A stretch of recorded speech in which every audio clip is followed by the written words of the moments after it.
Hello बच्चों, स्वागत है आपका आपके YouTube चैनल पे। तो आज हम पढ़ने वाले हैं ऑप्टिक्स का टॉपिक है स्फेरिकल रिफ्रैक्टिंग सरफेस। तो चलिए शुरुआत करते हैं बिना टाइम वेस्ट किए और देखिएगा स्फेरिकल रिफ्रैक्टिंग सरफेस क्या होता है। स्फेरिकल रिफ्रैक्टिंग सरफेस ये ट्रांसपेरेंट मीडियम होता है। क्या होता है बच्चों? ट्रांसपेरेंट मीडियम जो सेपरेट करता है कितने मीडियम्स को? दो मीडियम्स को। कितने मीडियम्स को? एक कांच का ग्लास लिया, वो कितने मीडियम को सेपरेट कर रहा है? एक ग्लास और एक एयर। एक ग्लास और एक एयर। तो ये क्या होता है? एक ट्रांसपेरेंट क्या होता है? मीडियम जो सेपरेट करता है कितने मीडियम्स को? दो मीडियम्स को। It is a transparent medium which separate कितने मीडियम बच्चों? दो medium. Which separate two medium. Which separate two medium. अब बच्चों इसमें ये आती है कि ये ट्रांसपेरेंट मीडियम तो है जो सेपरेट कर रहा है कितने मीडियम्स को? दो मीडियम्स को। कितने मीडियम्स को? दो मीडियम। अब ये दो टाइप के होते हैं, एक होता है कॉन्वेक्स और दूसरा होता है कॉनकेव। एक होता है इट इज ऑफ दो तरीके के, it is of two types. पहला कौन सा होगा बच्चों? कॉन्वेक्स। कौन सा होगा? Convex spherical refracting surface. Convex spherical refracting. और दूसरा कौन सा होगा बच्चों? Concave spherical refracting surface. अब इनको पकड़ के कैसे पहचानोगे? अगर आपको लेंस दे दिया जाए आप कैसे पहचानोगे? ये convex lens thin at edges, thin at किनारों से कैसा होता है? पतला होता है। किनारों से कैसा होता है? पतला सा होगा किनारों से, but thick at centre. Thick होता है, मोटा होता है कहां से? सेंटर से। मोटा होता है कहां से? सेंटर। ये थिन होता है किनारों से और मोटा होता है सेंटर से। अगर इसकी बात करें तो ये थिक होता है एज से, thick at the edges, thick at the, but thin at the कहां से बच्चों? सेंटर। थिन एट द, और ये सेंटर से क्या होता है? पतला होता है। सेंटर से क्या होता है बच्चों? पतला। किनारों से कैसा होता है? मोटा। या टच करके लेंस को लेके हाथ में पहचान सकते हैं कि कौन सा कॉन्वेक्स है एंड कौन सा कॉनकेव है। राइट बच्चों? अब इसके बाद हम इसकी प्रॉपर्टीज पढ़ने वाले हैं और इस पे कौन कौन से पॉइंट लाई करते हैं। तो देखिए पहला लेंस बच्चों, पहला लेंस है कॉन्वेक्स लेंस। ये कौन सा लेंस है बच्चों? Convex lens. कौन सा बच्चों? Convex lens. ये हमने, ये जो लाइन सीधी जाती है उसे बोलते हैं प्रिंसिपल एक्सिस। क्या बोलते हैं बच्चों? Principal axis. क्या बोलते हैं? अब इसमें दो सरफेस होते हैं। पहली बात तो ये कि ये जो सरफेस है ये वाला और ये वाला, ये मिलते कहां से हैं? ये पार्ट होते हैं किसके? एक होलो स्फीयर के। ग्लास का जो पार्ट होता है ना, एक स्फीयर ले लिया ग्लास का। क्या ले लिया बच्चों? स्फीयर ले लिया ग्लास का। अब उसको क्या कर दिया हमने? कट कर दिया। क्या कर दिया? और कट करके इसका ये वाला पार्ट हटा दिया और आगे वाला थोबड़ा ले लिया। इसका एक पार्ट हो गया। ऐसी दूसरा स्फीयर ले लो, अब उसके भी आगे वाले पार्ट को कट कर दिया और पीछे वाले को हटा दिया। तो इन दोनों को मैंने क्या कर दिया? जोड़ दिया। और जोड़ के क्या बन गया? कॉन्वेक्स। क्या बन गया बच्चों? कॉन्वेक्स। राइट? कॉन्वेक्स लेंस किसका पार्ट होता है? एक होलो स्फीयर का। किसका पार्ट होता है? होलो स्फीयर का, जिसका कि वो एक पार्ट है। तो चलिए आगे बात करते हैं हम। सबसे पहले जो लाइन सीधी जाती है उसे हम क्या बोलते हैं? जो मिड पॉइंट होता है लेंस का, जो मिड पॉइंट होता है उसे हम क्या बोलते हैं? पोल। क्या बोलते हैं बच्चों? क्या बोलते हैं? अब इसके ये जो पार्ट था जिस स्फीयर का, उसका जो सेंटर होता है, क्या चीज? सेंटर। क्या चीज? सेंटर। उस सेंटर को हम क्या बोलते हैं? Centre of curvature. क्या बोलते हैं? लेकिन सेंटर ऑफ कर्वेचर तो बोलते हैं, लेकिन यहां पर रिप्रेजेंट करते हैं F1 और F2 से। किससे रिप्रेजेंट करते हैं? तो पहले हम जनरली बात करते हैं सेंटर ऑफ कर्वेचर से। क्या बोलेंगे उसको? Centre of curvature. क्या बोलेंगे? Centre of curvature. ये स्फीयर था बच्चों, बोलो था। ये हमने काटा, ये इसका सेंटर था। तो इसका जो सेंटर होता है उसको हम क्या बोलेंगे? Centre of curvature. क्या बोलेंगे?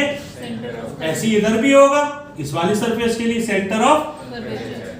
और सेंटर ऑफ कर्वेचर से लेके पोल तक की जो डिस्टेंस होती है उसे हम क्या बोलते हैं? Radius of curvature. क्या बोलते हैं बच्चों? यानी जो C है वो C पॉइंट हमारा क्या कहलाता है? Centre of curvature. Centre of curvature. और जो R है उस डिस्टेंस को क्या बोलते हैं? Radius of curvature. क्या बोलते हैं बच्चों? Radius of curvature. अब उसके बाद the mid point between C and P is called F। जो मिड पॉइंट होता है किसके बीच का, C एंड P, उसे हम क्या बोलते हैं, फोकस। क्या बोलते हैं, क्या बोलते हैं बच्चों, और जो डिस्टेंस होगी P से लेके F तक की डिस्टेंस, कहां से बच्चों, P से F, उसे क्या बोलेंगे, फोकल लेंथ। क्या बोलेंगे बच्चों, फोकल लेंथ। क्या बोलेंगे, बात समझ में आ गई। ये हो गई F, ये हो गई R, और इस पॉइंट को क्या बोलेंगे, C, सेंटर ऑफ कर्वेचर। जो मिड पॉइंट होता है लेंस का, उसको हम क्या बोलते हैं, पोल। ये दोनों साइड में होंगे। अब दूसरा डायग्राम बनाते हैं इसी का। अब देखिएगा जरा ध्यान से, ये हमने कौन सा लेंस लिया बच्चों, कॉन्वेक्स। कौन सा लेंस लिया बच्चों, कॉन्वेक्स लेंस। ये हमने लाइन खींची, ये प्रिंसिपल एक्सिस गई। कौन सी एक्सिस थी बच्चों, ये क्या था हमारा, इधर वाले सरफेस का जो फोकस होता है F1, और जो उसके पीछे सेंटर ऑफ कर्वेचर वाला पॉइंट है उसे हम क्या बोलेंगे, F2। क्या बोलेंगे, और इधर वाले सरफेस के लिए F1 डैश और दूसरा फोकस F2 डैश। क्या बोलेंगे उसको, F2 डैश। कोई दिक्कत बच्चों किसी को, पक्का, सच्ची मुच्ची, ओके। तो अब इसके बाद हम देखने वाले कॉनकेव के लिए। किसके लिए बच्चों, कॉनकेव के लिए। तो बच्चों अब हम पढ़ने वाले कॉनकेव लेंस है, कॉनकेव लेंस। तो ये हमने कॉनकेव लेंस लिया, इसके भी दो सरफेस होते हैं, जो स्ट्रेट लाइन पास होती है उसे हम क्या बोलते हैं बच्चों, प्रिंसिपल। इसके भी दो फोकस होते हैं, F1 और F2। ये डैश वाले होते हैं और ये बिना डैश वाले। ये डैश वाले, और आप इनको कुछ भी लिख सकते हो, जरूरी नहीं F1 F2 लिखो, F2F भी लिख सकते हो, या A B कुछ भी लिख सकते हो, लेकिन आपको कंसीडर कर देना होगा कि ये फोकस है, राइट, ओके। जो सेंटर पॉइंट होता है लेंस का उसे हम क्या बोलते हैं, पोल। क्या बोलते हैं, और जो फर्स्ट डिस्टेंस होती है फर्स्ट फोकस की उसे क्या बोलते हैं, फोकल लेंथ, और जो दूसरी डिस्टेंस होती है उसे हम क्या बोलते हैं, रेडियस ऑफ कर्वेचर। क्या बोलते हैं बच्चों, रेडियस ऑफ कर्वेचर। अब इसके बाद हम साइन कन्वेंशन पढ़ने वाले हैं, तो बच्चों देखिएगा ढंग से और प्यार से प्लीज। तो बच्चों हमने ये लिया मैथ की एक्सिस। क्या ली बच्चों, ये पॉजिटिव एक्स, ये नेगेटिव एक्स, ये पॉजिटिव वाई और ये नेगेटिव वाई। तो बच्चों देखेंगे इधर इंसिडेंट रे हमेशा इस डायरेक्शन में जाती है, तो इंसिडेंट रे की डायरेक्शन में, in the direction of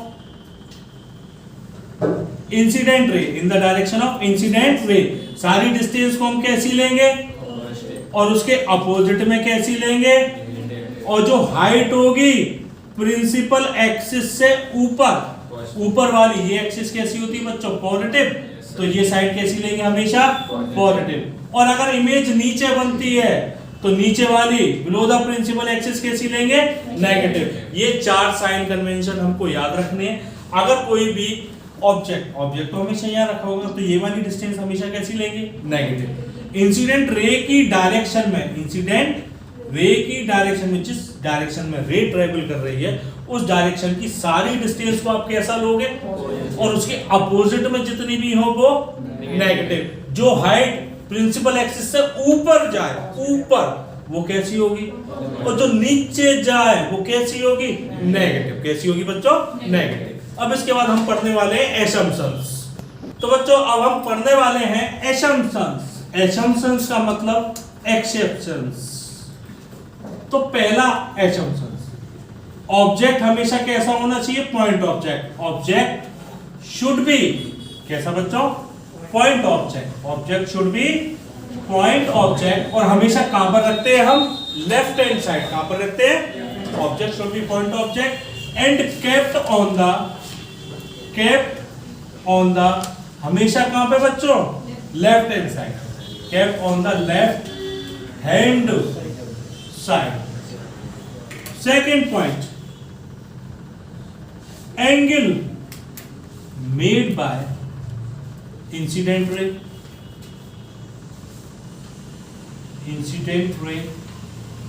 refracted ray and no, incident ray, refracted ray are very small,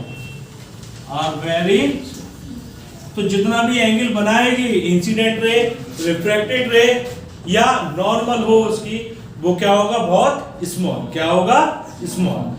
दो assumptions है। ऑब्जेक्ट हमेशा कैसा होना चाहिए बच्चों, हमारा पॉइंट ऑब्जेक्ट, और हमेशा कहां पर रखें हम, लेफ्ट हैंड साइड। कहां पर रखेंगे, left hand side, right. Second point क्या कहता है कि जो एंगल बनेगा इंसिडेंट रे और रिफ्रैक्टेड रे का, वो क्या होता है, बहुत छोटा। क्या होता है, बहुत छोटा।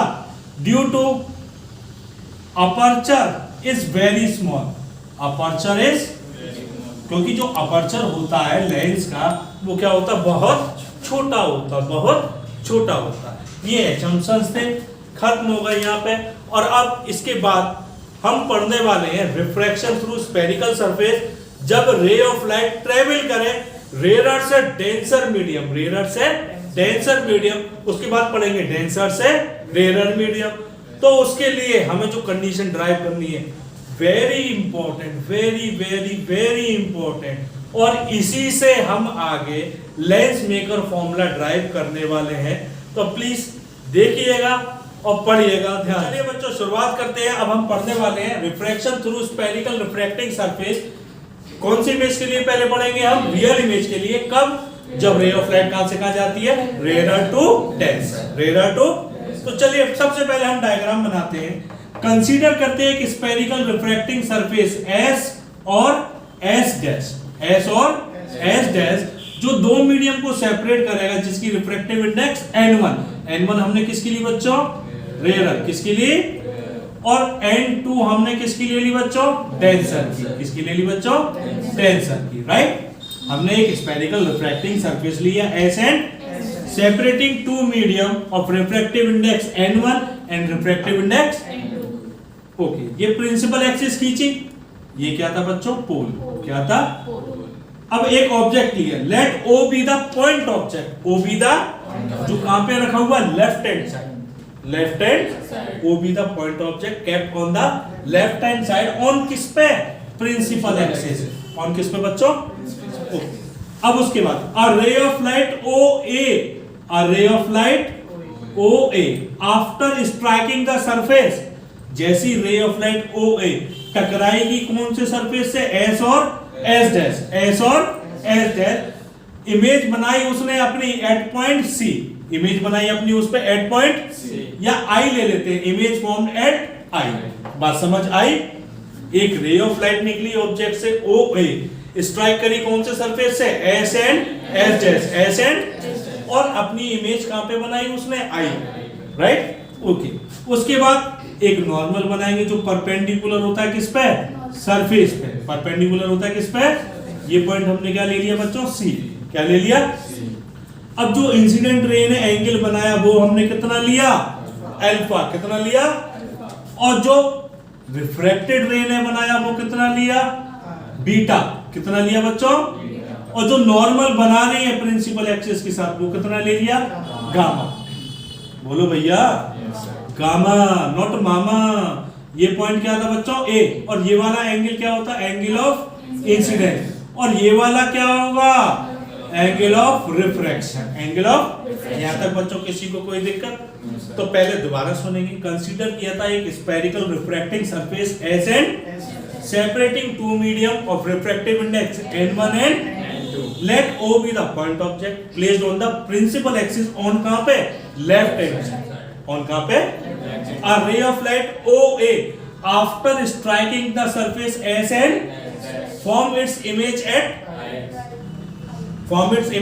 I, और ये हमने नॉर्मल खींचा सी पॉइंट तक। Let alpha, beta and gamma be the angle, alpha, beta and gamma be the angle made by incident ray, refracted ray and normal with the किसके साथ, principal axis, with the किसके साथ, principal axis, right बच्चों। अब इसके बाद देखेंगे, तो पहले आप लोग बहुत अच्छे से डायग्राम को ऑब्जर्व कर लीजिए, और लैंग्वेज क्या सपोज करनी है वो दोबारा से एक बार और फिर सुनिए। कंसीडर किया था एक spherical refracting surface S and S dash, जो दो मीडियम को सेपरेट कर रहा था, जिसकी refractive index N1 and N2 थी। Let O be the point object placed on the principal axis on किस पे, left hand side. A ray of light OA after striking the surface S and form the image at. Let alpha, beta, gamma be the angle made by incident ray, refracted ray and with the किसके साथ, principal axis. कोई दिक्कत बच्चों? तो please आप लोग diagram बनाएं। तो अब हम इसका डेरिवेशन देखने वाले हैं refraction through spherical refracting surface का। कैसे करेंगे देखेंगे। बाय सबसे पहले हमें क्या लेना है, स्नेल्स लॉ। क्या लेना है बच्चों? तो सारे लोग ध्यान से समझेंगे। पहले स्नेल्स लॉ क्या कहता है बच्चों, sine I upon sine R, sine I upon equal to 1 and 2 इक्वल टू फर्स्ट मीडियम से कहा जा रही है रे, फर्स्ट मीडियम से कहा जा रही है सेकंड मीडियम में। तो साइन आई अपॉन ये वाला एंगल ऑफ क्या होता था, इंसिडेंस, एंगल ऑफ, और ये वाला नॉर्मल के साथ जो बनता वो angle of refraction, angle of. कोई दिक्कत बच्चों किसी को? तो देखेंगे sine I upon sine R, और मुझे ये पता है 1 and 2 किसके बराबर होता था, n2 upon n1, n2 upon. मैंने assumptions में पढ़ा था as aperture is very small, as aperture is very small, जब अपर्चर क्या होता है बच्चों, तो साइन थीटा एंगल जो वेरी स्मॉल हो जाता है वो नेगलेक्ट हो जाएगा किसमें, आई में। साइन आर नेगलेक्टेड टू किसमें, आर। तो मैं इसकी जगह क्या लिखूंगा, I upon R equal to n2 upon n1 equal to I n1 equal to R n2। यहां तक बच्चों किसी को कोई दिक्कत? पक्का? तो अब आगे देखेंगे। तो पहले आप लोग यहां तक करेंगे बच्चों। तो बच्चों अब हम आगे देखने वाले हैं। हमारी इक्वेशन क्या है, ये आई n1 equal to R n2, ये हमारी इक्वेशन फर्स्ट थी। तो बच्चों आपको दिख रहा होगा इसमें हमें जो वैल्यू चाहिए वो वैल्यू चाहिए किसकी, एक तो आई की और दूसरी, एक आई की और दूसरी। तो पहले इधर समझेंगे हम लोग कि आई की वैल्यू हम कैसे निकालें। तो मैंने ट्राइंगल लेना है, इन ट्राइंगल OAC। कौन सा लेना बच्चों, OAC। और आर की निकालने के लिए मैं ट्राइंगल लूंगा in triangle ACB, in triangle. अब दोनों ही बातों को हम समझेंगे कि वैल्यू कैसे निकालेंगे। तो बच्चों देखिएगा जरा, कौन सा ट्राइंगल लेना है हमें पहले, OAC।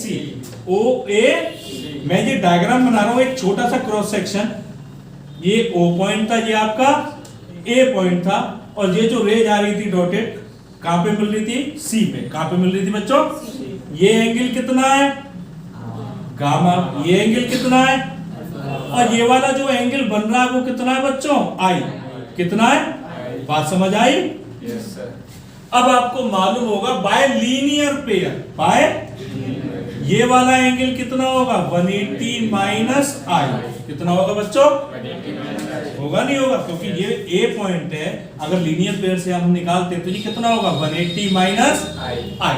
अब ये ट्राइंगल के तीनों एंगल का सम कितना होता है, 180। कितना होता है, तो चलिए रखते हैं 180 minus I plus alpha plus gamma equal to कितना बच्चों, 180 से आई को उधर लेके जाओ, आई की वैल्यू कितनी आ जाएगी, अल्फा प्लस, बोलो आ गई नहीं आ गई, पक्का। अब दूसरा ट्राइंगल पकड़ लो भैया। दूसरा ट्राइंगल हमारा कौन सा था बच्चों, ACB। तो ये तो हो गई B की लाइन, ये प्रिंसिपल एक्सिस, और ये हमारा कौन सा पॉइंट था, C। कौन सा था, ये क्या है, A।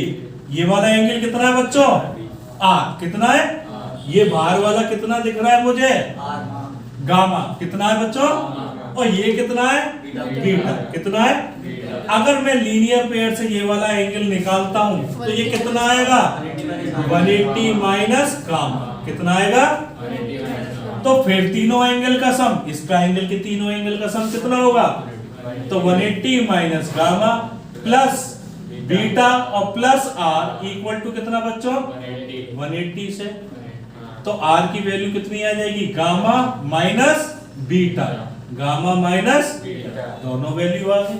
यस सर, दोनों वैल्यू आ गई। अब दोनों वैल्यू को उठाकर कहां पुट करना, इक्वेशन में। आई की वैल्यू कितनी बच्चों, alpha plus gamma n1, R की value gamma minus beta n2। यहां तक कोई दिक्कत बच्चों, ओके।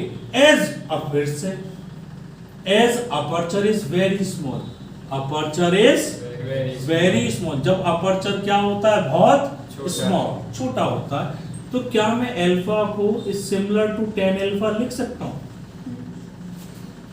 बीटा को सिमिलर टू टेन बीटा और गामा को सिमिलर टू टेन गामा। बोलो मामा। ओके, अब आगे देखेंगे हम इसके बाद इन तीनों की वैल्यू। बच्चों ये ट्रायंगल ACI था, ACI, वो गलती से B लिख दिया था हमने, लेकिन वो I है, ACI। ओके, तो चलिए वैल्यू रखते हैं बेटा अल्फा की। I इक्वल टू अल्फा कितनी थी? I इक्वल टू अल्फा की जगह N1, बताइए जरा, बताते ही नहीं है बच्चों आप लोग। I की वैल्यू कितनी आई है? अल्फा प्लस, तो अल्फा की जगह क्या लिखोगे? Tan alpha. गामा की जगह और बाहर क्या है? N1 इक्वल टू, ऐसे R की जगह रखो, R की क्या है? ये गामा माइनस बीटा, तो ten gamma minus ten beta और ब्रैकेट के बाहर N2। इन ट्रायंगल्स को अब हम रफ कर देते हैं बच्चों। तो आगे देखिएगा बच्चों, अब इधर आ जाते हैं, जरा ध्यान से फिर से देखिए। इन ट्रायंगल A, ये जो P पॉइंट अपर्चर स्मॉल होने की वजह से ये पॉइंट सेम इसी पॉइंट पे लाई करेगा, तो हम परपेंडिकुलर डिस्टेंस पूरी मानेंगे वहीं से। एपर्चर स्मॉल होता है, एपर्चर स्मॉल होने की वजह से वो जो पॉइंट है मिड पॉइंट स्फेरिकल सरफेस का, वो कहां पे लाई करेगा? जो परपेंडिकुलर हमने खींचा।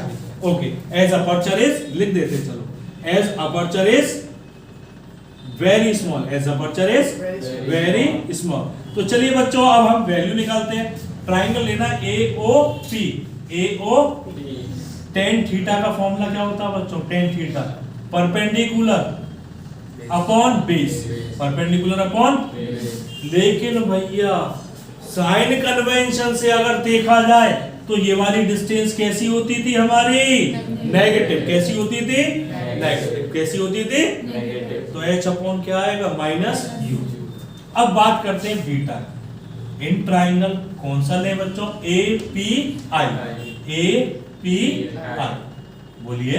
Yes sir. ओके, तो tan beta, tan theta perpendicular upon base, तो H अपॉन पूरी डिस्टेंस वहां तक कितनी थी? V, लेकिन पॉजिटिव रहेगी। कैसी रहेगी? H ऊपर था तो वो पॉजिटिव है, U यहां था तो नेगेटिव, V उधर है तो मैथ की एक्सिस के अकॉर्डिंग ये पॉजिटिव x, ये नेगेटिव x, ये पॉजिटिव y और ये, तो उधर वाली डिस्टेंस पॉजिटिव, इधर वाली। ओके, तीसरी value in triangle APC, in triangle APC ten gamma निकालिए बच्चों इसकी वैल्यू। H अपॉन कितना? R, H अपॉन, बोले कोई दिक्कत किसी को? उठा के वैल्यू यहाँ पुट करते हैं इसी जगह। टेन की वैल्यू बताइए, H upon minus U। Gamma की value H upon R, into में क्या है बच्चों? N1 equal to ten gamma H upon R minus ten beta H upon B, into में अंदर मल्टीप्लाई करा दो, H कॉमन निकाल लेना दोनों साइड से, H common, H common cut जाएगा दोनों साइड। अब N1 का मल्टीप्लाई करा दे, N1 upon minus U plus N1 upon R equal to N2 upon R minus N2 upon B। कोई दिक्कत? इस टर्म को उठा के इधर लेके जाना, इसको इधर ले आना, तो N2 upon V minus N1 upon U, N2 upon V इधर ले आए, पॉजिटिव हो गया, माइनस N1 अपॉन, अब इसको इधर लेके जाएंगे तो क्या हो जाएगा? N2 upon R minus N1 upon, और इसका आपको क्या ले देना है? LCM। क्या ले देना है? तो N2 upon V minus N1 upon U equal to N2 minus N1 upon R, और यही फॉर्मूला होता है किसका? रिफ्रैक्टिंग सरफेस का। किसका बच्चों? तो बच्चों अब हम पढ़ने वाले हैं refraction through spherical refracting surface virtual image के लिए रेयर टू। तो डायग्राम समझेंगे पहले। सबसे पहले O1 हमने पॉइंट ऑब्जेक्ट लिया, उसकी रे ऑफ लाइट गई OA, स्ट्राइक करी सरफेस से, डेविएट हो गई, बिल्कुल रिफ्रैक्ट नहीं हुई है, केवल क्या हुई है अपने पास से? डेविएट, क्योंकि वर्चुअल इमेज है। कैसी है बच्चों? Virtual image. वर्चुअल इमेज हमेशा कहां बनती है? पीछे। तो पीछे बन गई इमेज, उसका एंगल कितना है? किस पॉइंट पे बनी है? एंगल इंसिडेंट रे का कितना था? अल्फा, और नॉर्मल का कितना था बच्चों? गामा। नॉर्मल तक की डिस्टेंस R, ऑब्जेक्ट की डिस्टेंस और ये इमेज डिस्टेंस b, और ये वर्टिकल हाइट हमने कितनी ले ली h। अब जो एंगल ऑफ इंसिडेंस था हमारा ये वाला था बच्चों, ये वाला नॉर्मल के साथ, वो कितना है बच्चों i, कितना है बच्चों लोग i। और एंगल ऑफ रिफ्रैक्शन हमारा ये वाला नॉर्मल के साथ, वो कितना है बच्चों r। अब इसके बाद बाय कौन सा लॉ, स्नेल्स लॉ, बिल्कुल सिमिलर है, बस थोड़ा सा चेंज है। बाय स्नेल्स लॉ फॉर्मूला क्या होता है, साइन आई अपॉन कितना बच्चों, साइन आर इक्वल टू कितना 1n2, यानी n2 upon, as aperture is very small, as aperture is very small. जब अपर्चर बच्चों स्मॉल होता है तो साइन आई को नेग्लेक्ट करते हैं किसमें, आई में, और साइन आर को किसमें, आर में, किसमें आर। तो बेटा रखेंगे I upon R equal to n2 upon, तो I n1 equal to R n2, ये हमारी इक्वेशन आ गई। अब इसमें i और r की वैल्यू वही सेम एज इट इज निकालनी जैसे अभी निकाली थी। तो चलिए देखते हैं i की वैल्यू कैसे निकालेंगे। तो बच्चों देखिएगा, अब हम एंगल निकालेंगे, हमें i की वैल्यू चाहिए तो ट्राइंगल कौन सा लेंगे, OAC। इन ट्राइंगल OAC ध्यान से देखिएगा बच्चों, ये इंसिडेंट रे बनाई हमने, ये C वाली रे बना ली, और ये हमने प्रिंसिपल एक्सिस। अब देखिएगा जरा ध्यान से, इसके साथ जो एंगल है पूरा इंसिडेंट रे का वो कितना है, ये कितना है बच्चों अल्फा, और ये कितना है बच्चों गामा। तो ये अगर हम निकालें लीनियर पेयर से कितना आ जाएगा 180 माइनस, अब तीनों एंगल का सम करेंगे तो 180 minus I plus alpha plus gamma equal to कितना बच्चों 180 से, तो आई की वैल्यू कितनी आ जाएगी हमारी alpha plus gamma, alpha plus gamma. अब सेकंड, अब ट्रायंगल लेना IAC। इन ट्रायंगल कौन सा बच्चों, IAC। ध्यान से देखिएगा, इन ट्रायंगल IAC। अब एक क्रॉस सेक्शन इसका भी बना लेते हैं। तो चलिए देखिएगा, ये डॉटेड लाइन थी, ये आगे निकल रही है ये, और ये नॉर्मल था सरफेस का, और ये प्रिंसिपल एक्सिस। ये वाला एंगल कितना था बच्चों, कितना था। अब इसके साथ ये 180 बनाएगा ये पूरा, तो ये कितना आ जाएगा 180 माइनस आर। ये वाला एंगल कितना था हमारा गामा, और ये वाला कितना था बच्चों बीटा। ये पॉइंट हमारा क्या था ए, ये पॉइंट क्या था आई, और ये क्या था। अब इन तीनों का सम करेंगे तो 180 माइनस आर प्लस बीटा और प्लस गामा इक्वल टू कितना बच्चों 180 से। तो अब वैल्यू निकाली जरा, आर की वैल्यू कितनी आ गई, beta plus gamma, beta plus gamma. कोई दिक्कत बच्चों। अब इसके बाद ध्यान से देखेंगे, as aperture is very small, as aperture is very small. जब अपर्चर क्या होता है, तो अल्फा इज सिमिलर टू किसके, beta is similar to, and gamma is similar to 10 gamma. तो तीनों वैल्यू पुट करेंगे बेटा इसकी। आई की जगह क्या रखना होगा, अल्फा प्लस गामा, अल्फा की जगह 10 अल्फा प्लस गामा की जगह 10 गामा, इनटू में क्या है बच्चों n1 इक्वल टू आर की वैल्यू बीटा प्लस गामा, तो 10 बीटा प्लस कितना बच्चों इनटू में कितना है n2। अब इसके बाद हम वैल्यू पुट करेंगे। तो बच्चों यहां तक मैं इस ट्रायंगल को रफ करना चाह रहा हूं, क्या मैं कर दूं, ओके। तो अब आगे देखेंगे बच्चों, वैल्यू निकालिए 10 alpha 10 theta perpendicular upon base, perpendicular upon, और ये वाली डिस्टेंस कैसी होगी बच्चों नेगेटिव, कैसी होगी। अब 10 gamma 10 theta perpendicular upon base, यानी h अपॉन कितना r, और ये वाली साइड कैसी रहती है पॉजिटिव, कैसी रहती है n, इक्वल टू बीटा 10 बीटा 10 थीटा परपेंडिकुलर अपॉन बेस, ये कैसा लेंगे बच्चों नेगेटिव, कैसा लेंगे। अब तीसरा ये जो बचा है 10 गामा, तो 10 गामा की वैल्यू निकालिए जरा, 10 गामा निकालिए कितनी आएगी बच्चों h upon r, h upon, और इनटू में क्या है बच्चों n2, क्या है। अब कॉमन क्या ले लेना है बच्चों h, कॉमन ले लेंगे कैंसिल हो जाएगा, क्या बचेगा मल्टीप्लाई करा के n1 upon minus u plus n1 upon r equal to n2 upon minus b plus n2 upon r। इस टर्म को उठा के इधर ले जाना, इसको इधर, n2 upon v minus n1 upon u equal to N2/R equal to, इसको इधर लेके आए N2/R माइनस N1/R। तो N2/V minus N1/U equal to N2 minus N1/R।